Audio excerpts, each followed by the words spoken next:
तो अभी हम लोग स्टार्ट करते हैं नेक्स्ट क्वेश्चन, जिसका नाम है banking. Okay, types of bank. जो फर्स्ट क्वेश्चन रहेगा, देखिए क्या बोल रहा है। बोल रहा है banking, the Indian banking regulation act 1949। Okay, तो कोई भी क्वेश्चन लिखने से पहले मैंने तुम लोग को बोला है कि कोई भी क्वेश्चन आएगा तो सबसे पहला उसका इंट्रोडक्शन आपको लिखना है, उसका मीनिंग आप लोगों को लिखना है, एंड देन उसके बाद उसका डेफिनेशन अगर होगा तो डेफिनेशन आपको लिखना है। उसके बाद आपको क्या करना, कोई भी आंसर्स जो भी पूछा रहेगा वो आंसर स्टार्ट करना है। राइट, समझ में आ गया। तो देखिए सबसे फर्स्ट अगर मैं इंट्रोडक्शन देखूं बैंकिंग, तो ओके प्यारे बच्चों, बैंकिंग ये कहाँ से आया। राइट, ऑलरेडी हम लोग ने प्रीवियस लेक्चर में देखा था, बट हम लोग फिर से एक रिवीजन कर लेते फटाफट। ओके, तो the term bank comes from, कहाँ से आया था, ये फ्रेंच वर्ड था। क्या था, फ्रेंच से आया था। फ्रेंच में क्या बोला जाता था, बैंक को, बैंको। इसका मतलब क्या होता है, बेंच। मैंने पहले भी बताया था बेंच मतलब क्या। ओके, आगे पढ़ेंगे बेंच मतलब क्या। देखो, इन अर्लियर डेज क्या होता है, इन अर्लियर डेज मतलब पुराने जमाने में जो मनी लेंडर्स लोग होते हैं, money lenders means what guys, जो साहूकार, जिसको अपन क्या बोलते हैं, मुनीम बिनीम, जो वो लोग क्या करते थे, मुंशी बिनसी, जो मुनीम बिनीम यूज टू डिस्प्ले, क्या करते थे, डिस्प्ले करते थे, क्या दिखाते थे, कॉइन्स ऑफ डिफरेंट करेंसीज। क्या, डिफरेंट डिफरेंट करेंसी कहाँ पे दिखाते थे, बहुत सारा। बिग हेप्स का मतलब होता है बहुत सारा, बहुत सारा ऐसा ऊपर रखना। किसके ऊपर रखते थे, बेंचेस के ऊपर, टेबल्स के ऊपर। बस यही बेंच और वही टेबल को हम लोग बोल देते हैं बैंक। कहने का मतलब समझ में आया क्या, ये बात समझ में आया। ओके, किस लिए रखते थे, 100 पीस के लिए रखते थे क्या, कि मेरे पास इतना पैसा है, नहीं। किस लिए रखते थे, लैंडिंग और एक्सचेंजिंग के लिए। किसके लिए, लैंडिंग एंड एक्सचेंजिंग के लिए, ताकि कोई आए उनसे उधारी लेके जाए, उसके ऊपर ये इंटरेस्ट चार्ज करेंगे, ब्याज। समझ में आया, जिनको पैसों की जरूरत है वो इनके पास आएंगे, इनसे क्या कहेंगे, उधारी लेंगे वो पैसा, और क्या करेंगे, उसके ऊपर ब्याज देंगे उन लोग। समझ में आया, को जो उधारी लेगा वो ब्याज देगा इनको। तो कहने का मतलब समझ में आया क्या, ये इंट्रोडक्शन का पार्ट सबको समझ में आ गया क्या। द टर्म बैंक कहाँ से आया था, फ्रेंच वर्ड था जिसको बैंको बोला था। बैंको का मतलब क्या होता है, बेंच होता है। अर्लियर डेज में, पुराने जमाने में जो मनी लेंडर लोग होते थे वो यूज टू डिस्प्ले करते थे अलग अलग करेंसीज, किसके ऊपर रखते थे, बिग हेप्स के ऊपर, मतलब कि बिग हेप्स मतलब बहुत सारा, किसके ऊपर रखते थे, बेंच के ऊपर या फिर टेबल के ऊपर। समझ में, किस लिए रखते थे, लैंडिंग एंड एक्सचेंजिंग के लिए। क्या ये बात सबको समझ में आया गया क्या, तो जल्दी समझ में आया। ओके, अभी जो भी आएगा उसको बाहर करो, चलो बार बार बार, गेट आउट फास्ट। चलिए नेक्स्ट है मीनिंग, बात करते हैं मीनिंग का। ओके, फटाफट अंदर आ जा, चल फटाफट अंदर आओ, जल्दी अंदर आओ। गए बाहर, भाग गए सबके सब। हाँ जल्दी बुला के ले गया, जल्दी बुला के ले गया।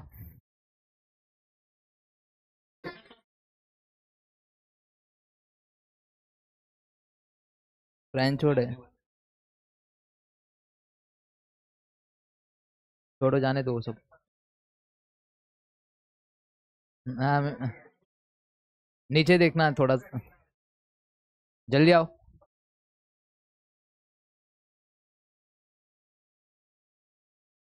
ये है विजनरी के शेर लोग, टाइम पे आते ही नहीं है। चलो कोई बात नहीं। क्या ये यहाँ तक सबको समझ में आ गया क्या प्यारे बच्चों, इंट्रोडक्शन सभी को समझ में आया, यहाँ पे बैठी जो देवी और देवता लोग हैं सबको समझ में आया। चलो आगे देखते हैं, बात करते हैं मीनिंग। ओके देवी और सज्जनों, देखिए आप बात करते हैं मीनिंग का। मीनिंग क्या लिखा है ये देखो, a bank is a financial institution. Bank क्या है मेरे प्यारे बच्चों, एक फाइनेंशियल इंस्टीट्यूशन है। क्या करता है ये, किसमें डील करता है, deposit, advance and other related service. आपने देखा रहेगा बैंक का काम क्या है, राइट, एडवांस देता है, डिपॉजिट करते हैं बैंक में, और अदर रिलेटेड सर्विस भी, जो ऑलरेडी हम लोग ने प्रीवियस लेक्चर में कहीं ना कहीं देखा था। राइट, एजेंसी फंक्शन में देखा था। राइट, एजेंट का भी काम करता है, यूटिलिटी फंक्शन भी काम करता है, मैंने बताया था तुम लोग को। तो ये बैंक का काम है ये। Okay, okay, and bank provide various services, बहुत सारी सर्विस भी प्रोवाइड करता है, किससे, रिलेटेड टू मनी और financial requirement of the customer. Customer को कुछ रिक्वायरमेंट है, उसको भी बैंक के थ्रू मिल जाता है, कस्टमर को लोन भी मिल जाता है ना कस्टमर को। तो कस्टमर की जो नीड रहती है, कस्टमर का जो रिक्वायरमेंट रहता है, वो भी बैंक फुलफिल करके देता है। जैसे कि मैंने तुम लोग को अभी बताया, मुझे इलेक्ट्रिसिटी का बिल भरना है तो बैंक मेरा भर देता है। मैं ईएमआई लोन पे लेता हूँ कुछ चीज़ें, तो लोन का भी थ्रू मेरा जो ईएमआई जाता है वो भी मेरे बैंक के थ्रू चला जाता है। तो बैंक ये भी काम करके देता है कि नहीं देता है। तो ये मेरे क्या है, financial requirement of the customer, customer की जो नीड है उसको भी पूरा करता है। ये बात सबको समझ में आया क्या, ये बात सबको समझ में आ गया क्या। चलो अब बात करते हैं टाइप्स ऑफ बैंक। क्या करेंगे, टाइप्स ऑफ बैंक। इधर बैठ जाओ आप लोग, थोड़ा सा अंदर हो जाओ। आ जाओ आ जाओ आ जाओ, कोई बात नहीं।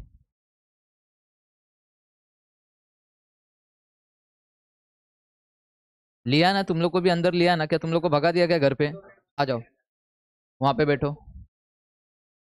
बैठो, बैठ जाओ। ओके चलो, क्या मेरे प्यारे बच्चों इंट्रोडक्शन एंड मीनिंग का पार्ट खत्म हुआ क्या?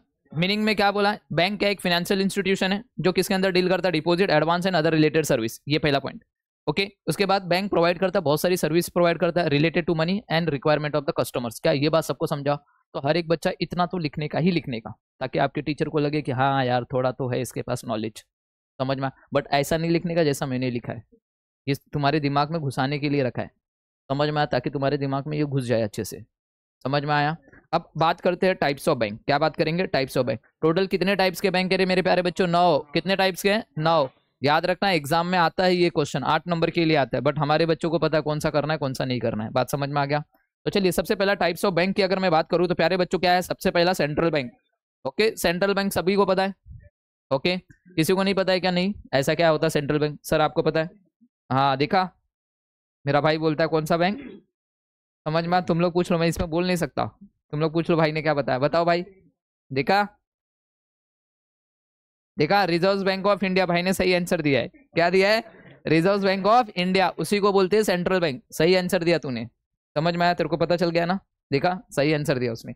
तो क्या बोलेंगे? रिजर्व बैंक ऑफ इंडिया, उसको क्या बोलेंगे? Central bank. याद रहेगा, पक्का सबको समझ में आ गया, उसने सही आंसर दिया।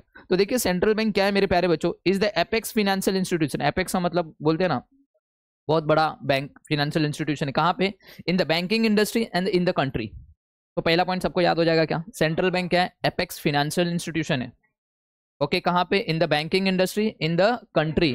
पहला पॉइंट सबको याद हो जाएगा। ओके अब ध्यान से सुनना, every country has their own central bank. Her country का उसका खुद का एक सेंट्रल बैंक होता है। अगर मैं इंडिया में बात करूं तो RBI is the central bank. RBI क्या है? Central bank. 2 पॉइंट सबको याद हो गया। हर कंट्री का उसका खुद का एक सेंट्रल बैंक होता है। अगर इंडिया में बात करें तो RBI is the central bank. RBI की जो स्टैब्लिश हुआ था, कभी स्टैब्लिश हुआ था ये? 1935 में, राइट। अगर ये बैंक है तो कुछ ना कुछ काम करता रहेगा तभी तो, है ना। ये बैंक है तो इसके कुछ कार्य होंगे। तो इसके फंक्शंस क्या है? 4 फंक्शंस है। दिख रहा है कितने फंक्शंस है? 4। सबसे पहला फंक्शन है फ्रेम्स मॉनिटरी पॉलिसी। क्या करना? मॉनिटरी पॉलिसी बनाना। समझ में आया? क्या बनाना? Monetary policies. याद रहेगा कि जो अदर बैंक है ना, कमर्शियल बैंक जितने भी है, ये सारे जो बैंक है ये किसके रूल नियम को फॉलो करते हैं? जो सेंट्रल बैंक बनाता है पॉलिसी। समझ में आया? उसको मॉनिटर, जितने भी अदर बैंक है उनको मॉनिटर कौन करता है? सेंट्रल बैंक करता है। बात समझ में आ गया सबको? ओके आगे बोल रहा है इश्यूज करेंसी नोट्स। ये बैंक क्या करता है? करेंसी नोट्स भी छापता है। दूसरा काम क्या है इस बैंक का? Issues the currency notes. तीसरा काम क्या है? Act as the bankers to the government. Yes, ये जो बैंक है ओके आरबीआई, इसके अंदर किसके अकाउंट रहते हैं मोस्टली? हमारे? नहीं नहीं नहीं, हमारे बैंक के अकाउंट नहीं रहेंगे, नॉर्मल पब्लिक के नहीं रहते। इसमें जो रहते हैं किसके अकाउंट मोस्टली रहेंगे? या तो गवर्नमेंट के या फिर अदर्स बैंक के। किसके? या तो गवर्नमेंट के या फिर अदर बैंक से। तो ये ऐसे ही बोला, act as a bankers to the, किसके लिए काम कर रहा है? गवर्नमेंट। और act as a bankers bank, दिखा अदर बैंक के भी इसमें अकाउंट रहते हैं। ओके और गवर्नमेंट के भी अकाउंट यहाँ पे देखने को मिलेंगे। समझ में आ गया क्या? तो 4 काम सबको समझ में आ गया क्या? सबसे पहला क्या करता है? ये पॉलिसी बनाता है, राइट, फ्रेम करता है मॉनिटर पॉलिसीज। दूसरा issues the currency notes, act as a bankers to the government. Government के लिए कैसा काम करता है? बैंकर्स का काम करता है ये। एंड दूसरा अदर बैंक के लिए भी ये क्या काम करता है? बैंकर्स का काम करता है। समझ में आ गया क्या? ओके सेंट्रल बैंक का पॉइंट सबको याद हुआ क्या? बोलो हाँ फटाफट, अभी के अभी याद करना, बात का झंझट पालना नहीं है। ओके उधर नहीं देखने का, मेरे थोबड़े को देखने का। ओके उधर कोई नहीं देखेगा। सबसे पहला मेरे को बताओ सेंट्रल बैंक क्या है? It is the apex financial institution है। कहाँ पे? इन द कंट्री और इन द बैंकिंग इंडस्ट्री। याद रहेगा, पहला पॉइंट सबको समझा।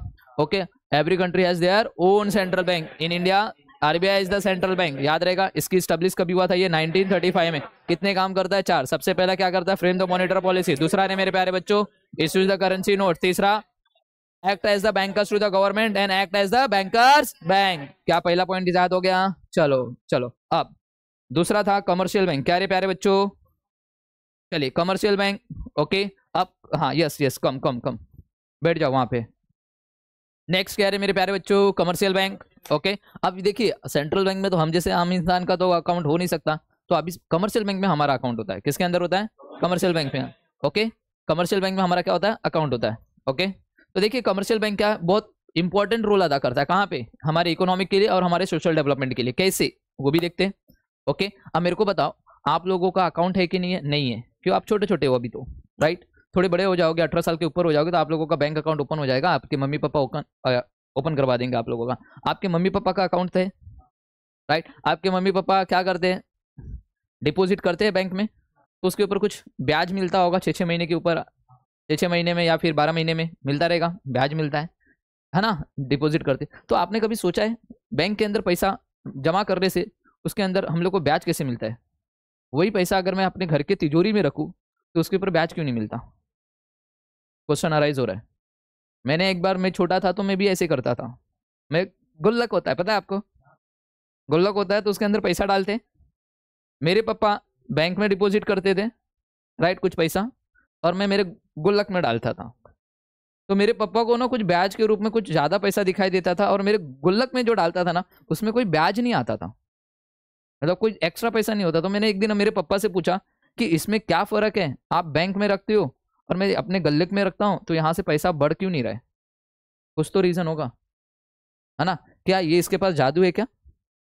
ऐसा पैसा रखते हैं यहाँ पे बैंक के अंदर तो डबल हो जाता है, और मेरे गुल्लक में डाल रहा हो तो ऐसा नहीं? तो कुछ नहीं है बच्चे लोग। तो क्या हुआ, हमारा ही पैसा अगर हम बैंक में डिपॉजिट करते तो बैंक यही पैसा किसी और को उधारी पे देता है, बट मेरे गुल्लक में तो वो उधरी का उधरी रहेगा ना, तो उसके आगे जाएगा क्या? नहीं। तो मेरे पापा ने मेरे को ये बताया कि आपने जो पैसा, मतलब कि मेरे पिताजी ने जो पैसा बैंक में डिपॉजिट किया है, तो बैंक वही पैसा किसी और को उधारी पे देगा, किसी और को उधारी पे देगा। बट ध्यान से सुनना, आपको जब रेट ऑफ रिटर्न इंटरेस्ट करे, इंटरेस्ट जो आपको देगा बैंक, सपोज आपको 5% इंटरेस्ट दे रहा है, मगर जब सामने वाले को बैंक ने वही पैसा दिया ना, उससे 10% इंटरेस्ट लेगा, तो कहीं ना कहीं बैंक को 5% का फायदा हुआ कि नहीं हुआ?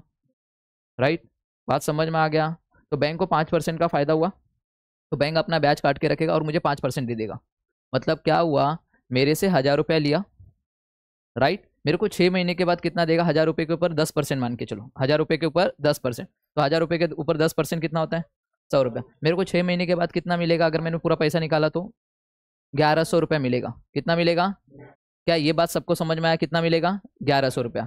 बट यही बैंक किसी और को मेरा पैसा, आज मैंने बैंक में डिपॉजिट किया तो बैंक यही पैसा किसी और को देगा, 100 रुपया किसी और को देगा, उससे 6 महीने के बाद कितना लेगा पता है क्या? 20% ब्याज लेगा। कितना लेगा? याद रहेगा? तो उससे 20% लेगा तो बैंक वो 6 महीने के बाद बैंक को कितना देगा पता है? 1,200 रुपया। कितना देगा? 1,200 रुपया देगा, है ना? 1,000 रुपये के ऊपर 20% कितना होगा? 200 रुपया होता है। तो वो बैंक को कितना देगा? 1,200, और बैंक मेरे को कितना देगा? 1,100। समझ में? तो बैंक को कितने का फायदा हुआ रे प्यारे बच्चों? 100 रुपया। याद रहेगा? अब ध्यान से सुनना, वो बंदे को 1,200 रुपये, 1,000 रुपये की जरूरत थी, उसका काम हो गया।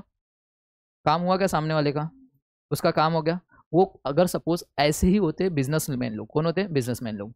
उन लोग को क्या करना रहता है? अपने बिजनेस को रन करना रहता है, अपने बिजनेस को चलाना रहता है, उनके पास फंड नहीं होता। क्या नहीं होता? फंड नहीं होता। तो अब उन लोग क्या करेंगे? बैंक से ही लोन लेते हैं। इनसे क्या लेंगे? लोन लेंगे, और अपने क्या करेंगे? अपने वर्क को चालू करेंगे, अपना काम चालू करेंगे। तो काम चालू करेंगे तो उनकी इधर एम्प्लॉय रहेंगे कि नहीं रहेंगे?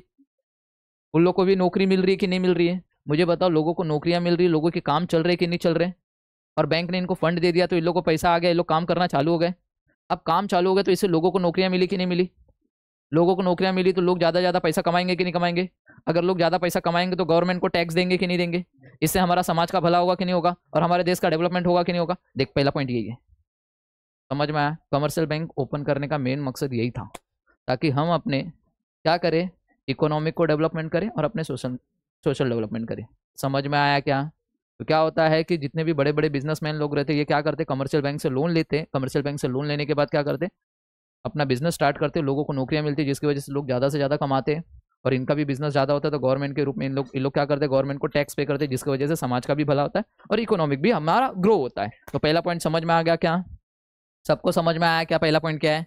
तो ये याद रहेगा, ये क्या करता है? Play an important role in economic and social development. क्या ये बात सबको समझ में आया क्या? क्या अब देखिए, अगर ये कमर्शियल बैंक है तो इसका भी कोई काम रहेगा, जैसे सेंट्रल बैंक का 4 काम था, ऐसे इसके भी कोई कार्य होंगे। तो इसके 2 कार्य है, एक है प्राइमरी और एक है सेकेंडरी। प्राइमरी फंक्शन क्या है इसका? Accepting deposit, lending of money, लोगों से पैसा लेना और उस पैसे को किसी और को देना। मैंने जो पहले बका वही है, याद रहेगा। सेकेंडरी फंक्शन में मैंने क्या बताया? Agency function and utility function का काम करता है। क्या करता है? एजेंसी फंक्शन एंड यूटिलिटी का फंक्शन। मैंने बताया था आप लोगों को एजेंसी फंक्शन क्या होता है, किसी को पता है? बैंक मेरे लिए एजेंट का भी काम करता है, किसी को पता है क्या बताया था मैंने?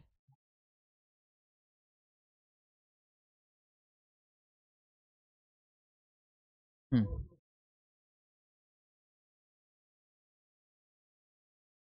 हाँ, ओके, हाँ चलो देखिए, बैंक मेरे लिए एजेंट का काम करता है। सपोज मैंने कोई चीज़ लोन पे ले लिया है, मेरा ईएमआई जाना रहता है तो बैंक के थ्रू चला जाता है ईएमआई, तो मेरे को कुछ भी प्रॉब्लम नहीं होता। खाली बैंक मेरे को एक बार फोन करके बोलता है कि सर अपने अकाउंट में बैलेंस मेंटेन करके रखिए ताकि आपका पेमेंट अभी डिडक्ट होने वाला है। दूसरी चीज़, अगर मुझे इलेक्ट्रिसिटी का बिल भरना है, पानी का बिल भरना है, वाटर बिल भरना है, राइट, अदर कोई भी मेरा काम रहता है जो कि मैं टाइम नहीं है मेरे पास, मैं जाके पे नहीं कर पाता वहाँ पे, इधर इलेक्ट्रिसिटी बिल के ऑफिस में जाके नहीं पे कर पा रहा हूँ, वाटर बिल के ऑफिस में जाके पे नहीं कर पा रहा हूँ, मेरे पास टाइम नहीं है, तो मैं मेरे बैंक के साथ क्या करता हूँ, बैंक को बोलता हूँ कि भाई देखिए कि मेरा ना लाइट का बिल और मेरा वाटर बिल आप भर दिया करो। वो क्या कैसे भरेगा, अपने हाथ से भरेगा नहीं, वो मेरा अकाउंट डिटेल मांगेगा। क्या मांगेगा, अकाउंट डिटेल। समझ में आया, तो मेरे अकाउंट डिटेल के द्वारा डायरेक्ट कनेक्ट किससे होगा, वाटर बिल वाले से और उसके ऑफिस से, डायरेक्ट इनके मेरे बैंक से पैसा डिडक्ट होगा, उसी दिन डिडक्ट होगा। जैसे ही मैसेज आएगा मेरे अकाउंट से पैसा डिडक्ट होकर किसको मिल जाएगा, वाटर बिल वाले को मिल जाएगा। समझ में आ गया, तो बैंक ये फैसिलिटी मेरे को देता है। कौन देता है, बैंक। तो बैंक मेरे लिए एजेंट का काम कर रहा है। अब मेरे को ये सब के बारे में झंझट नहीं करना है, क्या अपने बैंक अकाउंट में पैसा मेंटेन रखने का, अपने आप डिडक्ट होता रहेगा, मुझे आ जाएगा इतना पैसा डेबिटेड, इतना पैसा डेबिटेड। समझ में आया, तो बैंक ये काम करके दे रहा है कि नहीं दे रहा है, तो बैंक ये उसका अदर काम है जो सेकेंडरी फंक्शन में आता है, एजेंट का काम करता है। थर्ड, यहाँ पे देखिए क्या बोला, यूटिलिटी फंक्शन, मैंने अभी तुम लोगों को बताया था यूटिलिटी फंक्शन का भी काम करता है। ड्रॉवर की फैसिलिटी देता है, मैंने बताया था तुम लोग को ड्रॉवर की फैसिलिटी, तुम लोग को एक एग्जाम्पल के थ्रू बताया था, राइट। मेरे गाँव में कैसा, मैं एकदम बोलते हैं ना, गाँव का एकदम छोटा गरीब इंसान था, बट मेरे पास क्या था, गोल्ड था, राइट। कहानी बताया था तुम लोग को, राइट, कहानी पता है ना। उसमें गांव में कौन रहता था, एक आतंकवादी रहता था, सुनील पांडा करके, समझ में आया। तो वो क्या करता था, सारे गांवों को लूट लेता था। तो मेरे को भी डर था कि भाई क्या करूं, मेरे को भी लूट लिया तो भाई गोल्ड मिल रहा है थोड़ा सा। तो मैंने क्या किया, वो गोल्ड को क्या किया, धीरे से चुपके से मैं कहाँ पहुंच गया, बैंक के पास पहुंच गया। क्यों, बैंक वाले के पास बॉडीगार्ड उन लोग के आगे रहते हैं, लोग सिक्योरिटी गार्ड रहते हैं ना उनके पास गन मिल लेके, क्यों सुनील पांडा वहां पे जा नहीं सकता, डायरेक्ट उड़ा देंगे सामने से। तो क्या हुआ, डायरेक्ट मैं बैंक के पास पहुंचा, बैंक को बोला भाई बैंक बैंक ये चीज आपने यहाँ पे आपके लॉकर फैसिलिटी दे दो ना, आपके लॉकर में रख देता हूँ। ओके, क्या बैंक फ्री में रखेगा क्या, उसकी जगह पे मेरे से कुछ ना कुछ सर्विस चार्ज करेगा। तो बैंक ये भी तो काम कर रहा है, क्या कर रहा है, मुझे यूटिलिटी फंक्शन काम कर रहा है, क्या कर रहा है, मेरे लिए यूटिलिटी का काम कर रहा है। समझ में आया, तो बैंक ये फ्री में काम नहीं करेगा, उसकी जगह पे बैंक मेरे से चार्ज भी लेता है, तो बैंक ये भी काम करता है। समझ में आ गया क्या, तो मेरे को लॉकर फैसिलिटी मिल गया, मेरा जो गोल्ड है उसके पास सिक्योर्ड रहेगा। समझ में, 1 साल के लिए 2 साल के लिए आप जैसा रखते हो उतने साल के लिए रख सकते हो, बट आपको उसके ऊपर ब्याज देना, मतलब कि सर्विस चार्ज जो मांगेगा तो सर्विस चार्ज आपको पे करना पड़ेगा। ये काम है कमर्शियल बैंक का। तो कमर्शियल बैंक का ये और ये काम समझ में आया सबको। नेक्स्ट है, अगर मैं बात करूं, कमर्शियल बैंक 3 पार्ट में डिवाइड है, public sector, private sector and foreign bank. कितने पार्ट में डिवाइड है भाई, 3, public sector, private sector and okay. Public sector में जो मेजोरिटी कैपिटल किसका लगा रहता है, गवर्नमेंट का लगा रहता है, जैसे कि bank of India and SBI इसके एग्जाम्पल है। ओके, आप देखोगे SBI and bank of India में जाओगे तो ये गवर्नमेंट बैंक है, राइट। ओके, याद रहेगा, किसी का है, किसी के मम्मी पापा का अकाउंट है क्या bank of India and SBI में, जाके देखना, स्टेट बैंक ऑफ इंडिया में है, ओए कभी जाके देखना, वहाँ पे जैसे एंट्री मारोगे तो वॉचमैन साइड में लाइन में चल, लाइन में चल ऐसा बोलते हैं, रिस्पेक्ट भी नहीं मिलता वहाँ पे। समझ में, अगर आपको कुछ क्वेरीज है, आपको कुछ प्रॉब्लम्स है, अगर आप बोलोगे कि सर मेरा ये प्रॉब्लम है, साइड में चल, वॉचमैन ही भगा देता है। समझ में, फॉर्म भरना है, कुछ प्रॉब्लम है, फिर भी भगा देते हैं। कैसा आप उनको रिस्पेक्ट देते हैं, अपन उनके कस्टमर है, और कस्टमर क्या होता है, किंग ऑफ द मार्केट बोला तुम लोग ने, बोला है, और कस्टमर भगवान होता है, ऐसा हमारा वहाँ पे स्वागत होता है। कौन से बैंक में, गवर्नमेंट बैंक में। समझ में आ गया। अगर आप प्राइवेट बैंक देखोगे तो मेजोरिटी कैपिटल किसका लगा रहता है, प्राइवेट इंडिविजुअल का या ग्रुप का, axis bank and HDFC bank में। हम लोग का अकाउंट किसमें, एचडीएफसी बैंक में। कभी जाना अभी एचडीएफसी बैंक में, हम लोग ने क्लासेस अपना एलएलपी है तो अपने को करंट अकाउंट ओपन करना जरूरी है, राइट। तो हम लोग का किसमें, एचडीएफसी बैंक में। भाई जाते ही माँ कसम वो फीलिंग आती है ना कि पूछो मत। समझ में आया, एंट्री करते ही वॉचमैन वो डोर खोलता है, हम लोग को डोर खोलने की जरूरत ही नहीं, डोर सामने से वो खोलता है। अब जब अभी एसबीआई बैंक की बात बता रहा हूँ, एसबीआई बैंक में जाओगे तो सब एजेड विजेड बैठे रहेंगे, बुढ़े बिड्ढे बैठे रहेंगे, बात बीत करोगे तो एकदम उल्टा ही बात करेंगे आपके साथ। अगर आप प्यार से भी बात करोगे तो भी, अरे तुमको समझ में नहीं आता क्या, ये फॉर्म कैसा भरा, ये फॉर्म कैसा है, चल चल घेऊन जा तिकडे, चल चल चल, ऐसा भगाते हैं। बात सच है या नहीं, कभी जाना तुम लोग ये सब बैंक में, गवर्नमेंट वाले में। बट अभी यहाँ पे गए तो एंट्री मारा, पहला तो वॉचमैन दिखा बहुत भारी, वो बेचारा खोला डोर, अब बैठे, बैठने के बाद भाई वहाँ पे ना क्लाइंट जो आते हैं ना, हम लोग तो किधर है भाई, ए हंसो मत रे, जो रियलिटी में वो बता रहा हूँ। समझ में आया, ओके। हम लोग जैसे वहां पे बैठे ना, मैं और सुनील सर बैठे हमारे अकाउंट ओपन करने के लिए, भाई आई एक गर्ल आई, यंग गर्ल। समझ में आया, मेरी तो नजर नीचे हो गई, सुनील सर की भी हो गई रहेगी पता नहीं, ओके। अब ध्यान से सुनना, साथ थोड़ा सा बातचीत हुआ, सुनील सर बात करते, मैं तो थोड़ा शर्मीले टाइप का, तो मैं उतना बात नहीं करता हूँ। समझ में आया, बातचीत हुआ, ओके, बातचीत करने के बाद उन्होंने बोला करंट अकाउंट ओपन करना है, बात हुआ, फिर हम लोग बैठे बैठे बात किए, ये वो एकदम खाली खाली रहता है। ओके, मेंटेन रहता है एकदम अच्छे से, बट उनकी सर्विस भी इतनी फास्ट है ना कि पूछो मत। एक तो एंट्री करते टाइम हम लोग का दिल जीत लिया वो वॉचमैन ने दरवाजा खोल के। दूसरा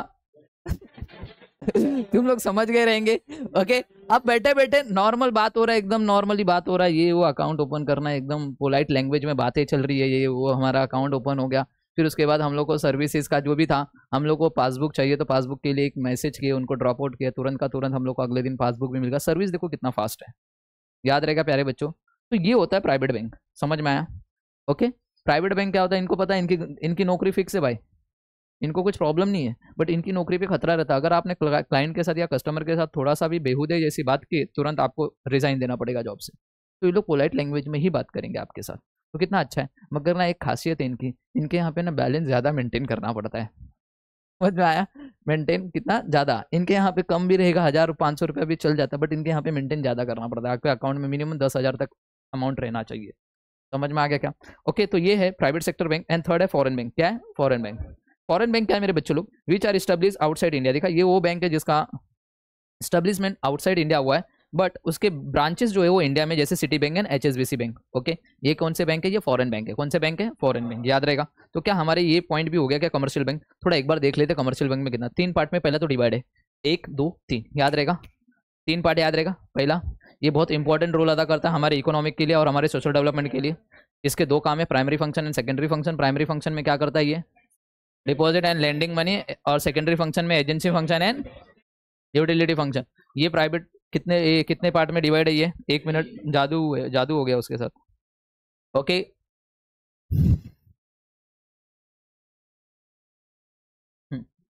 चलो उसके बाद देखिए, कमर्शियल बैंक कितने पार्ट में डिवाइड है? 3 पार्ट में। Private sector bank, sorry public sector bank, private sector bank and foreign bank. Public sector bank में मेजोरिटी कैपिटल किसका लगा रहता है? गवर्नमेंट का लगा रहता है। कौन से बैंक है? Bank of India and SBI। अगर उसके बाद में बात करूँ, सेकंड क्या है अपना? Private sector bank. Private sector bank में मेजोरिटी कैपिटल किसका लगा रहता है? एक इंडिविजुअल या फिर ग्रुप ऑफ पर्सन, जैसे कि axis bank and HDFC bank. उसके बाद लास्ट क्या था प्यारे बच्चों? क्या था? फॉरेन बैंक, जिसकी स्थापना आउटसाइड इंडिया हुई बट उसके ब्रांचेस इंडिया में, जैसे city bank and HSBC bank. क्या 2 पॉइंट सबको याद हो जाएगा क्या? क्या 2 ये अपना और ये याद हो जाएगा क्या? 1-2 बार देखेंगे याद हो जाएगा क्या? बाद में झंझट पालना नहीं है। नेक्स्ट है इंडस्ट्रियल डेवलपमेंट बैंक। कह रहे प्यारे बच्चों, इंडस्ट्रियल डेवलपमेंट बैंक। दिखा, अब देखिए क्या हुआ। इंडस्ट्रियल डेवलपमेंट बैंक जो मैं बता रहा हूँ, ध्यान से सुनना। ओके, एक्चुअली ये बैंक इसलिए लाया गया ताकि हम अपने इंडस्ट्री को डेवलप कर सके। किसको? इंडस्ट्री को डेवलपमेंट कर सके। जैसे एक एग्जांपल के थ्रू बता रहा हूँ, तुम लोग को थोड़ा ध्यान से सुनना क्या है ये। ओके, पहले क्या था पता है? कमर्शियल बैंक थे। क्या थे? Commercial bank, right. पहले क्या थे? कमर्शियल बैंक थे। तो कमर्शियल बैंक ना जो रेट ऑफ इंटरेस्ट चार्ज करता था वो थोड़ा ज़्यादा चार्ज करता था। क्या करता था? थोड़ा ज़्यादा चार्ज करता था रेट ऑफ इंटरेस्ट, जिसकी वजह से ना लोगों को प्रॉब्लम होती थी। तो कोई छोटा मोटा कारखाना ओपन नहीं कर पाता था, समझ में आ गया। जैसे कि एक सपोज एक एग्जांपल, मुझे इंडस्ट्री ओपन करना है। किसको? मुझे। तो मैं पहले ना किधर गया? कमर्शियल बैंक के पास गया, क्योंकि उस टाइम पे इंडस्ट्रियल बैंक था नहीं, इंडस्ट्रियल डेवलपमेंट बैंक था नहीं। ओके, तो क्या हुआ, मेरे को क्या करना था? इंडस्ट्री ओपन करना था। मतलब कि जब भी अपना देश आज़ाद हो गया था ना, 1947 में आज़ाद हुआ था, राइट। और अभी तुम लोगों ने 78 स्वतंत्रता दिवस आप लोगों ने मनाया, इंडिपेंडेंस डे वाला जो कल था, राइट। तो ओके, अभी क्या हो गया प्यारे बच्चों कि मुझे उस टाइम पे इंडिपेंडेंस के बाद थोड़े, तो मुझे इंडस्ट्री ओपन करना था, बट थे कौन से बैंक? सिर्फ कमर्शियल बैंक। तो मैं सोचा कि यार लोगों को नौकरी मिले, क्यों लोग बेचारे गाँवों में काम कर रहे हैं, अपना देश भी बहुत पीछे चल रहा है, तो मैं इंडस्ट्री ओपन करता हूँ, लोगों को नौकरी दूंगा, जिसकी वजह से लोगों को क्या होगा? एक रोजगार मिलेगा, एंड दूसरी चीज़ हमारा देश भी डेवलप होगा। ज़्यादा से ज़्यादा काम होगा तो ज़्यादा से ज़्यादा एक्सपोर्ट किया जाएगा, इंडस्ट्री में काम होगा तो, कारखाने में। तो मैं ऐसा प्लान सोच के चल रहा था, समझ में आया। तो मैंने सोचा कि इंडस्ट्री ओपन करता हूँ। क्या करता हूँ? इंडस्ट्री। बट जब जेब में हाथ डाला तो पैसा था नहीं। क्या नहीं था? जेब खाली। समझ में आया, जेब में पैसा था नहीं। तो मैं बोला कि यार नहीं, मेरे को कुछ करना है, अपने देश के लिए करना है। समझ में आया, कुछ मैं भी अमीर बनूंगा और साथ साथ में लोगों को भी अमीर बनाऊंगा और अपने देश को भी अमीर बनाऊंगा। समझ में आया। तो मैं क्या किया, मेरे पापा के पास पहुंचा। किसके पास? पापा का। तो पापा को बोला कि ऐसा ऐसा सिचुएशन है, मेरे को पैसा चाहिए, मेरे को इंडस्ट्री ओपन करना है। तो मेरे पिताजी बोले मेरे पास भी पैसा नहीं। जेब में हाथ डाला, नहीं मिला। पापा के पास भी पैसा नहीं मिला। समझ में। फिर मैं क्या हुआ, दौड़ते दौड़ते कमर्शियल बैंक के पास पहुंचा। किसके पास? समझ में आया, कमर्शियल बैंक के पास पहुंचा। तो उन लोग ने बोला कि भाई तुमको मिल जाएगा लोन, क्या टेंशन लेते हो। ओके, क्या होगा? लोन मिल जाएगा। तो मैं बोला कोई बात नहीं, अच्छी बात है फिर तो। बट रेट ऑफ इंटरेस्ट उनका ज़्यादा था। वो सुन के मैं डर गया। समझ में आ गया? वो सुन के मैं डर गया कि भाई इतना अगर मैं चुका नहीं पाया तो फिर मेरा घर भी जाएगा, सब चला जाएगा। समझ में आया? और देखेंगे अगर मेरा कागज पत्तर देखेंगे तो मेरे नाम पे कोई प्रॉपर्टी नहीं है। पहले तो लोन भी नहीं देंगे, लोग भगा देंगे मेरे को। मेरा सपना टूट गया। क्या हो गया? जो सपना मैंने देखा था वो क्या हो गया?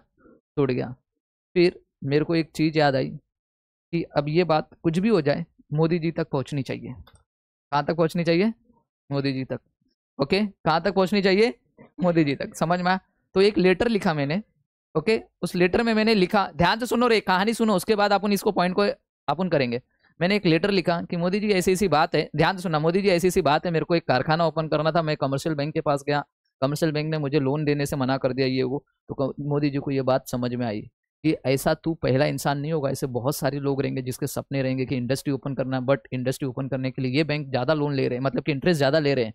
ओके, क्या ले रहे हैं लोग? इंटरेस्ट ज्यादा। तो मोदी जी ने बोला कि एक नया बैंक बनाया जाएगा जिसका नाम रहेगा इंडस्ट्रियल डेवलपमेंट बैंक, जो सिर्फ और सिर्फ इंडस्ट्री को लोन देगा। किसको देगा?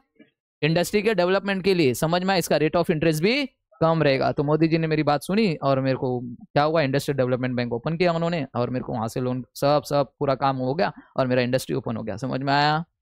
तो कहने का मतलब समझ में आया, कहानी समझ में आई सबको? तो इंडस्ट्री डेवलपमेंट का समझ में आया, ताकि इंडस्ट्री को डेवलपमेंट करने के लिए ये बैंक लाया गया था, ताकि इंडस्ट्री क्या हो, सारी डेवलप हो जाए। समझ में आया? तो देखिए, समझ में आया आपको? मेरे को हिंदी ज़्यादा आता है एज कम्पेयर टू मराठी, इसके वजह से थोड़ा समझो तुम लोग। ओके, हाँ आता है ना? ओके चलो, वेरी गुड। चलो इधर देखो, ये शांत, अभी समझ में आया? देखो क्या बोल रहा है, industrial development bank, these are financial institution. क्या है रे बच्चे लोग? क्या है ये? फिनेंशियल इंस्टीट्यूशन है। कहाँ पे? दैट प्रोवाइड, क्या प्रोवाइड करता है ये?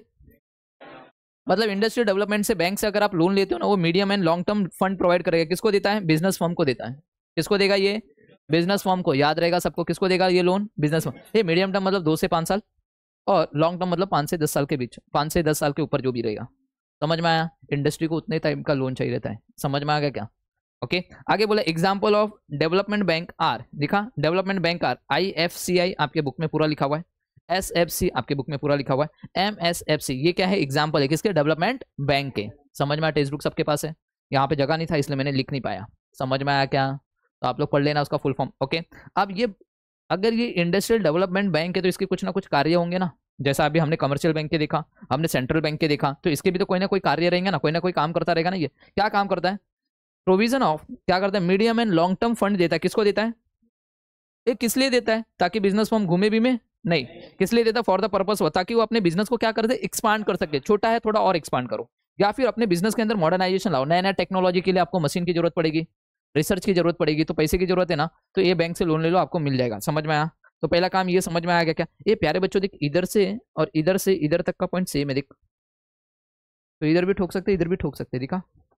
समझ में आया क्या?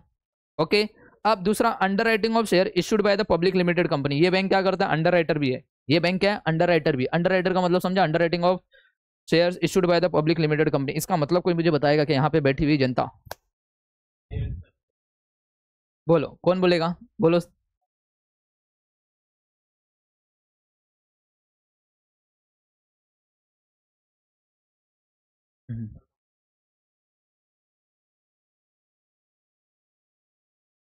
ओके, और कोई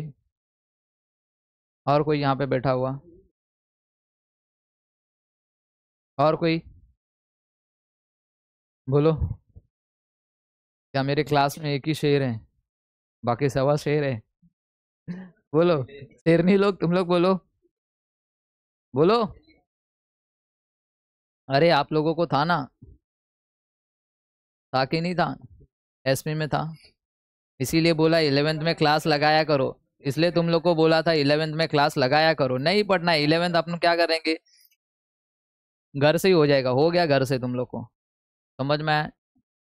11th में मैंने आप लोगों को जो भी मेरे पास पढ़ा रहेगा 11th में, उसके अंदर ओसीएम में भी था ये सब। ओसीएम में भी है, एसपी में भी है, 11th में भी है, 12th में भी है। समझ में आया कि क्या होता है ये?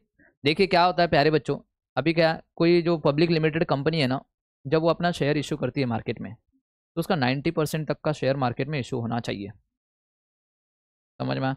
अगर 90% तक का शेयर मार्केट में इशू नहीं हो रहा है, तो कंपनी को क्या करना पड़ेगा? पब्लिक लिमिटेड कंपनी को पूरा पैसा वापस लेके अपनी कंपनी को बंद करना पड़ जाएगा। क्या करना पड़ जाएगा? तो क्या जरूरी है कि हर कंपनी का पूरा 90% शेयर मार्केट में इशू हो जाता है? नहीं हो जाता है। तो ऐसे जो कंपनी का 90% तक का शेयर इशू नहीं हो पाता या 100% शेयर इशू नहीं हो पाता मार्केट में, तो ये बैंक क्या करते हैं? अंडर राइटर का काम करते हैं। क्या करते हैं? कौन से? Industrial development bank. ये अंडर राइटर का काम करते हैं। उनके जो भी शेयर्स रहते हैं उनको ये परचेस कर लेते हैं। क्या कर लेते हैं? ये खरीद लेते हैं, या फिर ये गारंटी देते हैं। क्या देते हैं? समझ में आया? गारंटी देते कि आपका शेयर मैं बिचवा दूंगा। समझ में आया? ओके, याद रहेगा, मैं आपका शेयर क्या करूंगा? बिचवा दूंगा। क्यों? इनके पास जो क्लाइंट होते हैं वो कौन रहते हैं? बिजनेस फर्म वाले लोग, राइट? कौन रहते हैं? बिजनेस फर्म वाले लोग। तो पब्लिक लिमिटेड कंपनी के शेयर इन लोग क्या करते हैं? बिजनेस फर्म वाले को क्या करवा देंगे? बिचवा देंगे। समझ में आ गया क्या? तो कहने का मतलब समझा? इनका दूसरा कार्य क्या है? अगर पब्लिक लिमिटेड कंपनी के शेयर मार्केट में इशू किए उन्होंने और उसके पूरे के पूरे शेयर मार्केट में इशू नहीं हो पाए, तो इसकी वजह से उस पब्लिक लिमिटेड कंपनी के लिए एक प्रॉब्लम क्रिएट हो जाता है जिसको उसको बंद करना पड़ेगा। तो इसलिए जो अगर सपोज आधा उन लोग ने खरीद लिया, कौन? मार्केट में आधे लोगों ने खरीद लिया, बट आधे शेयर अभी तक कोई खरीदे नहीं, तो ये बैंक क्या करेगी? गारंटी लेती है कि मेरे को दे दो आधा शेयर, मैं बिचवा दूंगी। समझ में आया क्या? तो पब्लिक लिमिटेड कंपनी के पूरे 100% शेयर क्या हो गए? मार्केट में इशू हो जाएंगे। फिर समझ में आया क्या? ये काम करता है। एंड दूसरी चीज ये क्या करता है? परचेज भी करता है। क्या? डिबेंचर एंड बॉन्ड्स भी परचेज करते हैं ये लोग। ओके, ये बैंक। तो ये बैंक के 3 काम है। क्या याद हो जाएगा क्या? सबसे पहला क्या है? ये भी बैंक एक फाइनेंशियल इंस्टीट्यूशन है। क्या प्रोवाइड करता है? मीडियम एंड लॉन्ग टर्म किसको देता है? बिजनेस फर्म को देता है। एग्जाम्पल आपको 3 नाम याद रहेगा। इसके क्या कार्य? 3 काम है। एक तो क्या? मीडियम एंड लॉन्ग टर्म देता है। किसको देता है? बिजनेस फर्म को देता है, ताकि वो लोग क्या कर सके? एक्सपांड कर सके, मॉडर्नाइजेशन ला सके। और under writing of shares issued by the public limited company. Okay, under writer का काम करता है ये बैंक। एंड क्या करता है? Purchase debenture and bonds. क्या 3 याद हो जाएगा क्या सबको? ए दादा, तेरे को याद हो जाएगा क्या? पक्का? हाँ, चलो नेक्स्ट प्लीज शांत रहो। नेक्स्ट है कोऑपरेटिव बैंक। कोऑपरेटिव बैंक मतलब ऑलरेडी आपने 11th के स्टैंडर्ड में पढ़ा रहेगा। कोऑपरेटिव का मतलब सहकारी। ओके, आपने देखा रहेगा कोऑपरेटिव बैंक मतलब सहकारी बैंक। ओके, आप लोगों ने देखा रहेगा। आप लोगों को अगर आप लोग मेरे जैसे चौल में रहते रहेंगे तो आप लोगों के घर पे आते रहेंगे वो लोग। सहकारी संस्था बोलते हैं ना, सहकारी बैंक, याद रहेगा। वो लोग आते, 50 रुपये अपन रोज का देते और लोग पावती फाड़ के देते। देखा रहेगा तुम लोग ने, हाँ ना? ओके, आते कि नहीं आते? 50-50 रुपये रोज जमा करने का उन लोग के पास। फिर 6 महीने के बाद उन लोग भी थोड़ा सा ब्याज देते हैं अपन को। तो ये होता है कोऑपरेटिव बैंक। समझ में आ गया क्या? सहकारी संस्था या सहकारी बैंक बोलते। क्या बोलते? सहकारी बैंक। तो देखिए, cooperative banks are registered under the Indian cooperative act. सबसे पहले इनको कहाँ पे रजिस्टर्ड होना पड़ेगा? इंडियन कोऑपरेटिव एक्ट में रजिस्टर्ड होना पड़ेगा। कहाँ पे? एक्ट में।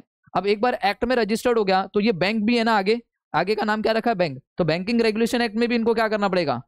वहां पे भी क्या होना है? उनके रूल्स एंड रेगुलेशन को फॉलो करना पड़ेगा। किसके? Regulated under the banking regulation act. याद रहेगा? तो 2 काम याद रहेगा। और ये बैंक ना मोस्टली आपको कहाँ देखने को मिलेगा? Semi urban areas and rural areas में, मोस्टली गाँव व्यू में देखने को मिलता ही है। ओके, क्या प्रोवाइड करते हैं इन लोग क्या प्रोवाइड करेंगे? उधारी देते। क्या देते? उधारी देते। किसको देते हैं? इकोनॉमिक बैकवर्ड पीपल, जो थोड़े गरीब लोग रहते हैं उनको ये लोन देते हैं।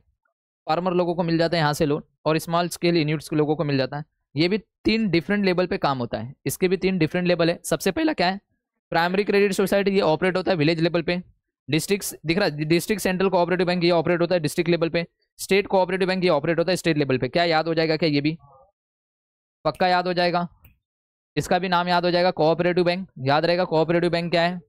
ओके, सबसे पहला क्या है? इसको क्या करना पड़ेगा? Registered under the cooperative act. उसके बाद regulated under the banking regulation act.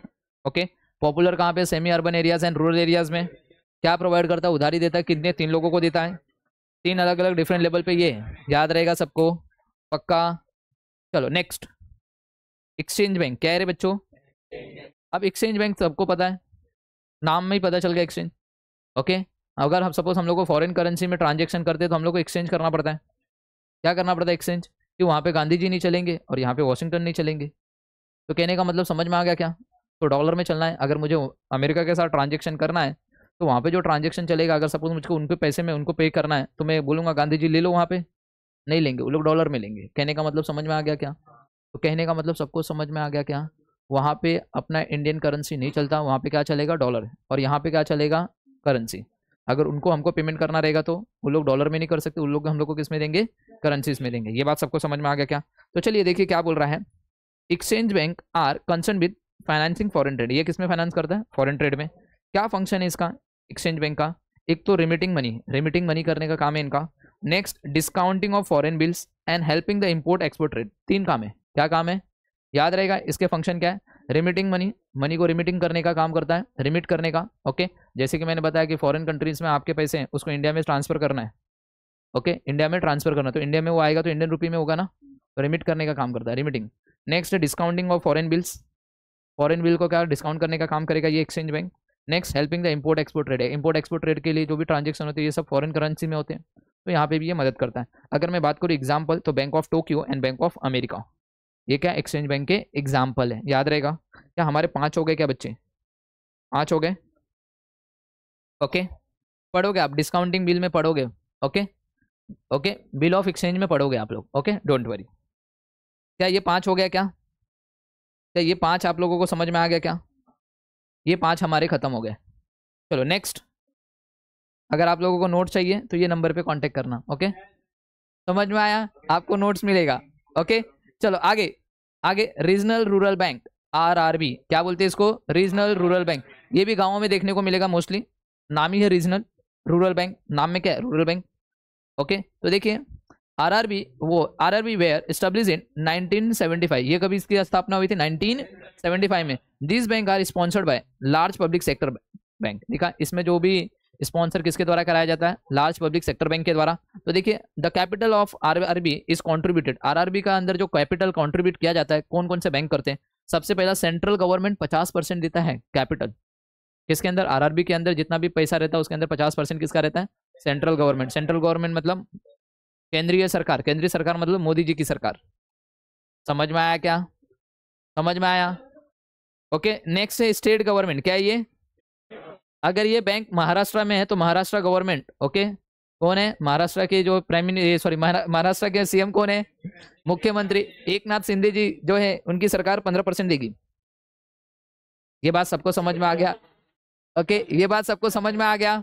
Okay next other sponsored bank, other जो बैंक होंगे वो सारे बैंक मिला के कितना देते हैं, तो ये बात सबको समझ में आ गया।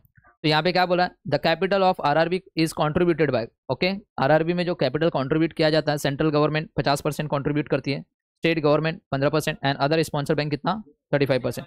RRB मोबिलाइज डिपॉजिट फ्रॉम, ये डिपॉजिट कहाँ से लेते हैं, रूरल से और सेमी अर्बन एरिया से, क्योंकि ये रूरल एरिया में ही रहते हैं, तो यहाँ पे डिपॉजिट कौन करेंगे, रूरल वाले या फिर सेमी अर्बन वाले एरियाज वाले। अब ये भी प्रोवाइड करेंगे लोन, किसको देते हैं ये, स्मॉल मार्जिनल फार्मर लोगों को जो गांव में रहते हैं उनको ही देंगे ना लोन, या फिर एग्रीकल्चरल लेबरर को, या फिर रूरल आर्टिशियन। रूरल आर्टिशियन का मतलब क्या होता है, जो मिट्टी मिट्टी के बर्तन बनाते हैं, फिर वो जो तुम लोग ने देखा रहेगा झाड़ू बीड़ू बनाते हैं नारियल के पेड़ से काट बीट के, ऐसे ऐसे लोग आर्टिशियन रहते हैं ना वो लोग, फिर वो ड्राइंग ब्राइंग जो बनाते हैं छोटे मोटे, वो सबको लोन की जरूरत पड़ती है, तो ये बैंक से ले लेते हैं लोग। बात समझ में आ गया क्या, ये रीजनल रूरल बैंक का भी काम खत्म हुआ क्या।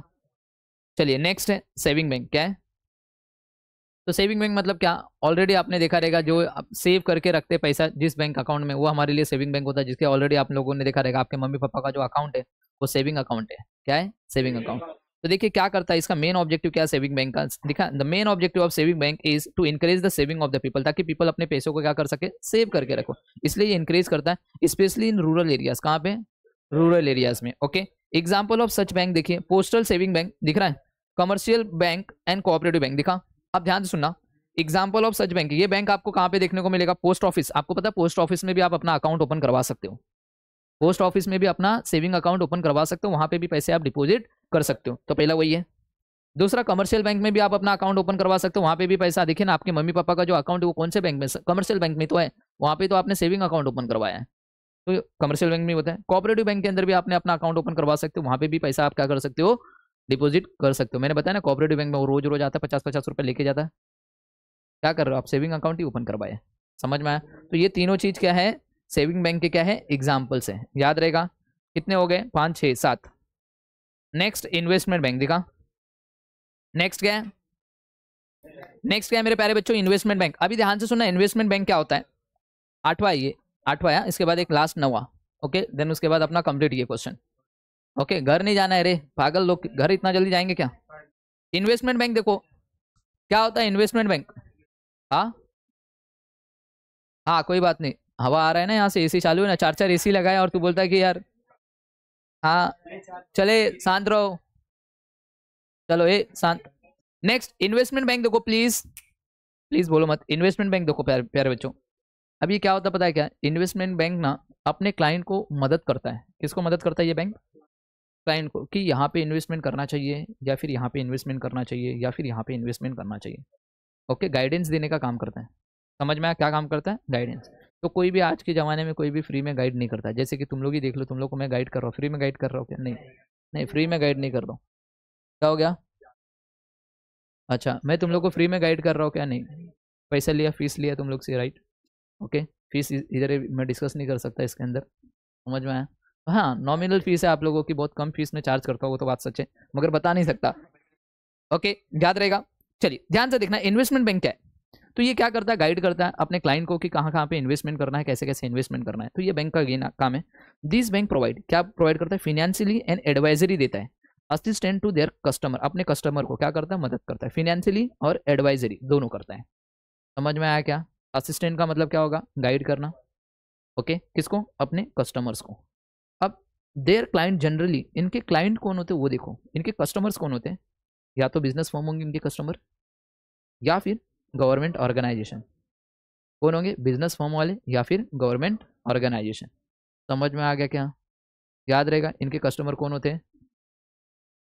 आगे इन्वेस्टमेंट बैंक, आईबी का मतलब है investment bank facilitate merger and acquisition bye undertaking research and providing advice on investment decision. देखा, ये इसका काम क्या है? मर्जर करवाना या फिर एक्विजिशन लेना। किसका? अंडर राइटिंग बाय रिसर्च, मतलब कि ये लोग ना अंडरटेकिंग, क्या बोला है? बाय अंडरटेकिंग रिसर्च, बहुत रिसर्च करने के बाद अपने क्लाइंट को बोलते हैं कि भैया आप इस कंपनी के साथ मर्ज हो जाओ, या फिर आप इस कंपनी को क्या करो?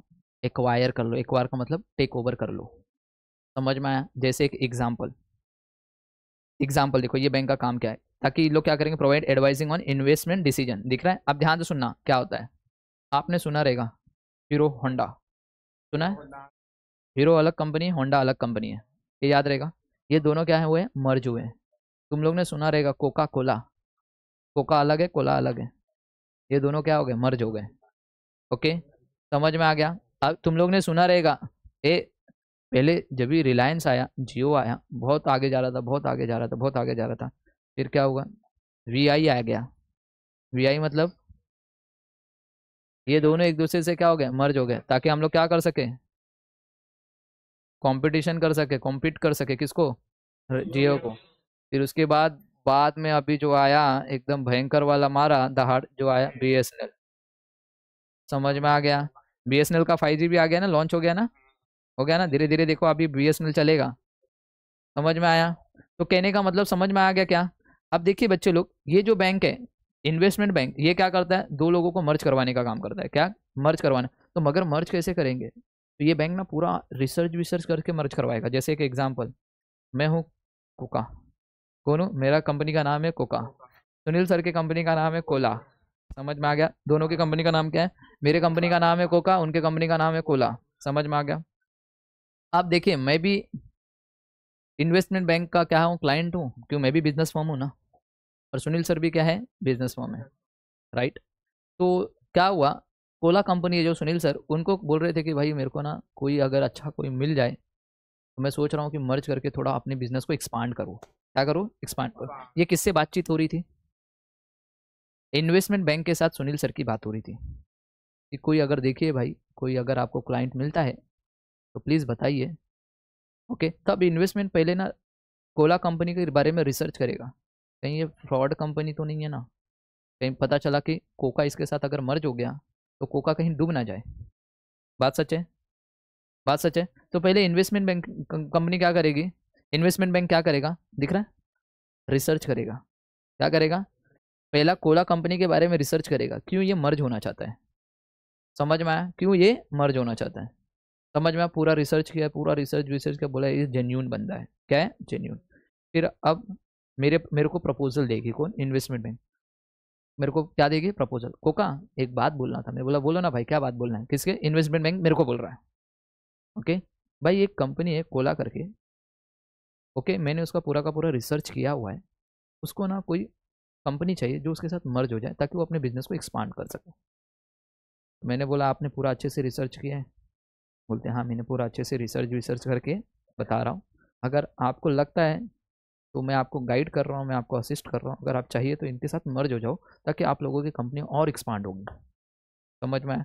क्या ये जो इन्वेस्टमेंट बैंक है, कोला के बारे में रिसर्च की और मेरे को भी बता रही है, तो कहीं ना कहीं ये सर्विस चार्ज करेगी, फ्री में नहीं करेगी ये। समझ में आया? याद रहेगा। तो अब क्या हो गया, दोनों की दोनों कंपनी क्या हो गई, मैंने बोला कोई बात नहीं, इन्वेस्टमेंट बैंक के साथ हाथ मिलाया, फिर सुनील सर भी बाजू में थे, हाथ मिलाया, कल से अपनी कंपनी का नाम रहेगा कोका कोला। समझ में आया? मर्ज हो गए। तो इन्वेस्टमेंट बैंक का काम समझ में आया क्या किया। अब दूसरा, अब ध्यान से सुनना ए प्लीज। दूसरा क्या है, एक्विजिशन। क्या है? एक्विजिशन का मतलब होता है एक्वायर। सेम। ओके। एक्विजिशन का काम क्या है, अरे तुमने, एक्विजिशन का काम क्या है, ओके, एक्वायर करना। एक्वायर का मतलब क्या होता है, टेक ओवर कर लेना। अब सुनील पांडा करके एक कंपनी है उनकी, ओके, अब वो कंपनी ना लॉस में जा रही है। क्या हो रही है, लॉस में जा रही है, लॉस में जा रही है। तो वो भाई रोते रोते कहाँ पहुंचा, इन्वेस्टमेंट बैंक के पास पहुंचा कि भाई कुछ तो सजेशन दो मेरे को यार, कुछ तो सजेशन दो, क्या करूँ, कंपनी बंद कर दूँ, मेरे पास असेट इतना था, मेरी लाइबिलिटी इतनी थी, ये वो। आके बहुत रो रहा है बेचारा। किधर रो रहा है, इन्वेस्टमेंट बैंक के सामने। समझ में आया क्या हो रहा है, रो रहा है। समझ में आया? तो इन्वेस्टमेंट बैंक बोला कोई बात नहीं, थोड़ा सब्र रख, सब्र का फल मीठा होता है। समझ में आया? सब्र का फल मीठा होता है। फिर क्या हुआ, उनको बताया कि ऐसी ऐसी प्रॉब्लम है। तो उसने अभी देखो, इन्वेस्टमेंट बैंक ने क्या किया, मेरे पास आया, संजय लिमिटेड के पास। किधर आया, संजय लिमिटेड। संजय लिमिटेड एक चीज, एक बात बोलनी थी, एक कंपनी है जो थोड़ा थोड़ा अभी जा रही है, लॉस हो रहा है उसको, तो थोड़ा बंद होने की पोजीशन में। अगर चाहिए तो आप एक बार ना सोच सकते हो कि ये कंपनी को टेक ओवर कर लो, कि उसके पास क्लाइंट अच्छे हैं। क्या है, उसके कस्टमर अच्छे, उसका फायदा आप उठा सकते हो। बना बनाया बिजनेस आपको मिल जाएगा। हो सकता है कुछ रीजन होगा जिसकी वजह से भाई, हो सकता है सुनील पांडा को गांव भागना है, ओके, गांव में जमीन बहुत है, तो बोल रहे कि नहीं मेरे को यहाँ बिजनेस नहीं करना है।